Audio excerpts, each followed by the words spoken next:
Dan Moskal here, and we are talking about some SEO for beginners, specifically keyword research. And one of the reasons we're mentioning this is really, if you're a beginner to SEO, it is so vital and so important to do a little bit of keyword research. And we strongly encourage you to use the Google Keyword Planner. This is what we use for really everything. One of the big reasons we talked to a gentleman few months ago here who had a website about women's shoes. They were women's shoes. Is a newer website, and one of his questions or one of his goals for his website was to get ranked for the keyword term shoes. Uh, it was a website just about women's shoes, and if I remember correctly, it was a website just about women's shoes, and they were like the platform or the heels or sandals. It wasn't just women's shoes. It wasn't women's athletic shoes. It wasn't women's flip-flops. It was a specific niche, and it's important because this gentleman that we spoke with, he will never be able to get ranked for the term shoes. If his website's about women's shoes, and I remember it was specifically about like women's sandals or maybe women's heels, but either way, look at these search terms. So women's shoes is searched for 2,700 times or 27,000 times a month just at Google. Women's, the plural version, women's shoes, is searched for twice as often, almost 50,000 searches a month. So if your webpage is about women's shoes, sandals, dress shoes, athletic shoes, slippers, all of those subjects, then women's shoes would be an ideal candidate for a specific page or your whole website, but not the keyword term shoes, because you're not talking about men's shoes, you're not talking about athletic shoes. And if you look at just a little bit more in detail, getting ranked for the keyword term women's heels, that gets searched for almost 3,600 times just with Google, or women's sandals get searched for 14,000, almost 15,000 times every single month.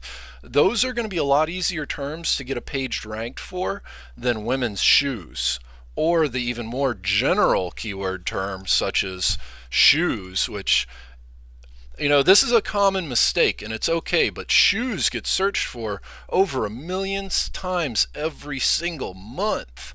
Like, that's not a very realistic goal for any newer website, especially because you're competing with other websites that have been doing SEO for the keyword term shoes since the internet started. They've been doing it for over a decade. So rather than target some of these huge, massive terms, take a minute, step back from your website and look at what you really have on your website. What is each particular page? What do you really want that page to get ranked for? Furthermore, and this is the last thing we're going to mention, is some of these more specific keyword terms, such as women's shoes. Here, let's use this instead. Women's heels. Now, this is typically going to be a woman that's searching women's heels. But women's heels, that's somebody that's really looking for heels and women's shoes. That's a much better term to try and get ranked for. Here's Zappos right here. But women's heels, this is just going to be a page about heels for women's shoes. They're not talking about athletic shoes for women. They're not talking about sandals for women. They're just talking about dress shoes and heels specifically for women. It's really, really, really important to take a step back and really figure out what exactly your page or pages are about, and then to pick your keyword term. This is the most important, most relevant. And just using this example, women heels is searched for almost 2,000 times. Women's high heels, 2,400 times. So women's heels would probably be the best title because that gets searched for 3,600 times compared to these other ones that are slightly lower. That's a little bit better title, women's heels, and it's certainly a whole lot better than shoes. We'd like to share all this stuff, and we're doing an upcoming SEO training event. It's 100% free.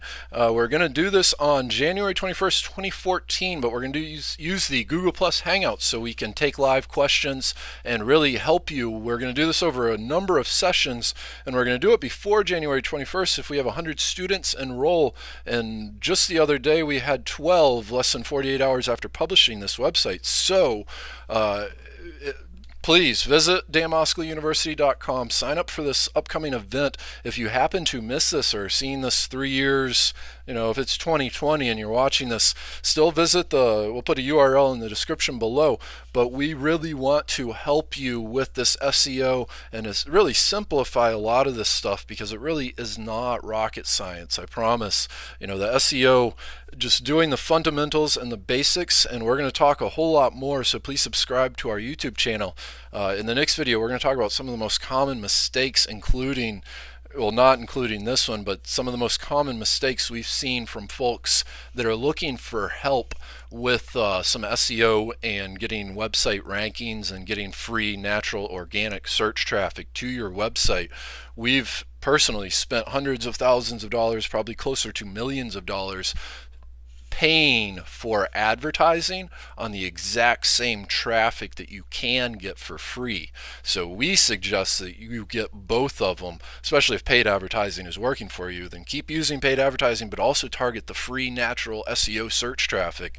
It's totally free, especially if you are creating going to be publishing your content anyways. It's not rocket science, but you do have to know some of the basics and the fundamentals. And we've also written this book, the SEO Training Manual, the 10 Golden Steps to Shower in Search Engine Traffic, which is available at Amazon. We also have 3 other books over here at Amazon. We're also at barnesandnoble.com and at iTunes and at audible.com. So please leave any specific questions, comments, or concerns below. Visit danmoscowuniversity.com. Sign up for our upcoming free training event where we really show you what we've learned since 2006 working full-time online, and looking forward to talking to you again soon.